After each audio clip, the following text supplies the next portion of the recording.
In this episode, we're going to take the very familiar story about David and Goliath, specifically the Valley of Elah, or in Hebrew, Elah, and explore a few insights based on Israel's geography and the Hebrew language. To learn more, join me for today's episode of All Things Apostolic.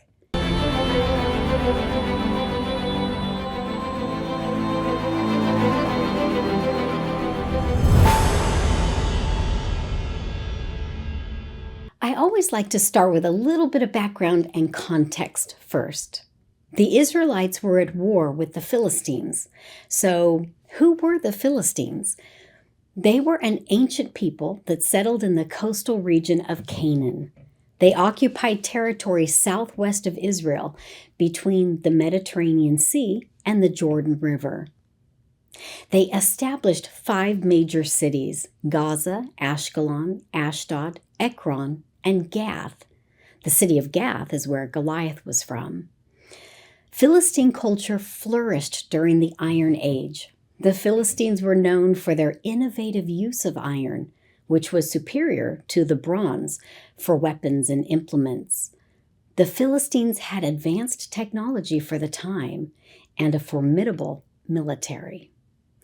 During the time of the Exodus, the Lord had promised that the land of Israel would include the territory of the Philistines. This promise meant that some kind of conflict would have to take place for Israel to displace the Philistines.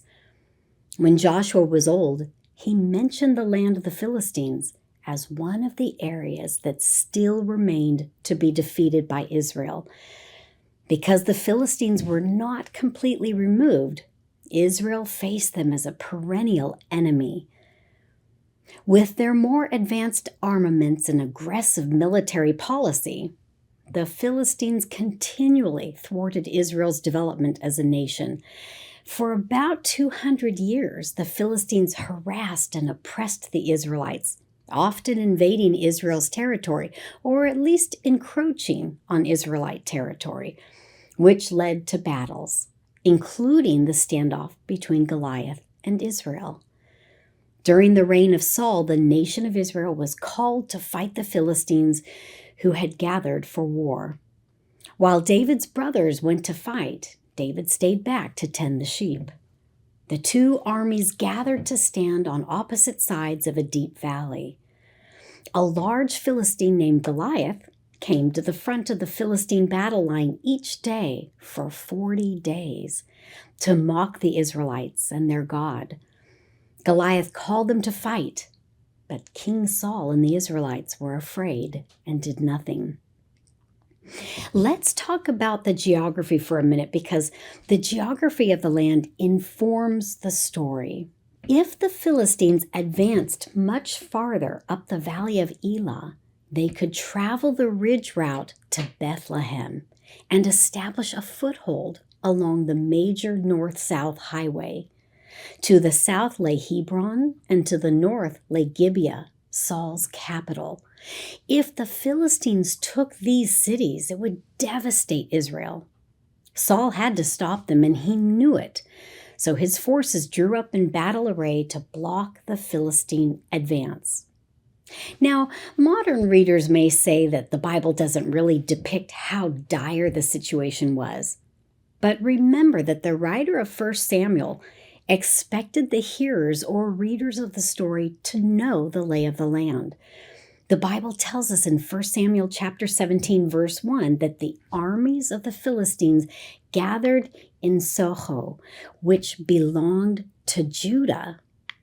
This would be like enemies crossing the border of the United States and entering a state like New York. All you would have to say is New York, and anyone in the U.S. would immediately recognize that the enemy was in their territory. And when we understand the geography of the land, it puts the urgency in perspective. Just hearing the name Soho, it's easy to miss the relevance. But the ancient Israelites understood the severity and the danger of the situation. Bible scholar Brian Bayer also highlights some important clues in the original Hebrew about the battle's location that most English translations miss. If you look at 1 Samuel chapter 17, verse 2, the King James Version says, "And Saul and the men of Israel were gathered together and pitched by the Valley of Elah and set the battle in array against the Philistines." The Hebrew word translated as valley in this verse is Amek. It means a broad, flat valley. Verse 3 continues saying, "And the Philistines stood on a mountain on the one side, and Israel stood on a mountain on the other side, and there was a valley between them." The word translated as valley in verse 3 is actually a different Hebrew word. It's gai, and it means a narrow valley with steep sides, kind of like a gorge or a ravine. With the English translation and the use of the word valley in both verses, we missed the important clue that the armies were arrayed in the spacious Valley of Elah, a generally broad, flat valley, but the specific location where David and Goliath met was probably a narrower, steeper area. The Valley of Elah only narrows in a few places, so that helps to narrow the location for the actual battle site. And we can see how the geography affects the story. Verse 4 says, "And there went out a champion out of the camp of the Philistines named Goliath of Gath, whose height was 6 cubits and a span."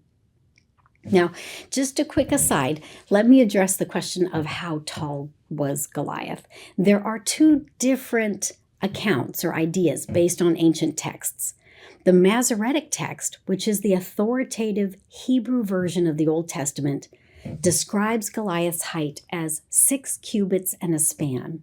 A cubit is approximately 18 inches, and a span is around 9 inches.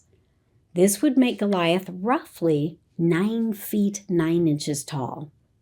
However, other ancient texts, including the Septuagint, which is a Greek translation of the Old Testament, some of the Dead Sea Scrolls, and even the writings of the historian Josephus, list Goliath's height as 4 cubits and a span, which would be around 6 feet 9 inches, which would still be very tall, especially for that time period, but not an actual giant by modern standards.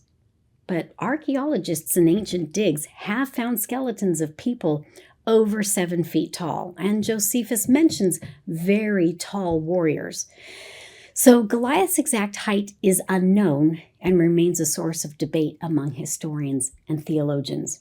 However, he was obviously large enough and powerful enough to intimidate the whole army of Israel. His coat of mail weighed around 125 pounds, and just the tip of his spear was 15 pounds. Wearing this armor and wielding such a weapon in battle would have required tremendous strength. So back to verse 4, we know that Goliath went out of the camp of the Philistines. The Hebrew word translated as went out is yatzah, and it means to come or to go out or to go forth. So there was this large, strong, intimidating warrior coming out of or going forth from the Philistine camp.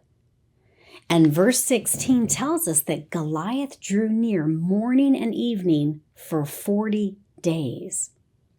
Now, if we jump ahead to verse 23, at this point in the story, David just arrived and was talking with his brothers. And as he talked with them, behold, there came up the champion, the Philistine of Gath, Goliath by name, out of the armies of the Philistines, and spake according to the same words. And David heard them. Notice that the verse said that Goliath came up. This is the Hebrew verb alah. It can mean to arise or to ascend. We usually gloss over this seemingly minor difference, but perhaps the writer was trying to convey something. Brian Bayer suggests that Goliath was actually ascending the Israelite side of the ravine, taunting Saul's forces. The geography would tend to support that suggestion because of the word translated as valley, where the armies were actually facing off. And look at the next verse, verse 24. And all the men of Israel, when they saw the man, fled from him and were sore afraid. Why would they feel the need to actually flee unless Goliath was coming up their side of the ravine or valley? If he was taunting them in the valley like he had been for 40 days, they would have been afraid and intimidated, but there would have been no reason to actually flee. So something more was happening that particular day, just at the time when David had newly arrived. And of course, you know the rest of the story. David heard Goliath mocking Israel and their God. David was brave and volunteered to fight Goliath. He persuaded King Saul to let him fight and decided not to wear any of Saul's armor. David carried his sling and gathered 5 smooth stones. Goliath laughed at David, but David responded that even though Goliath had a sword and spear, David came in the name of the Lord Almighty, the God of Israel. David successfully knocked down Goliath using his sling, or the stone in the sling, and then he picked up Goliath's sword and used it to cut off his head.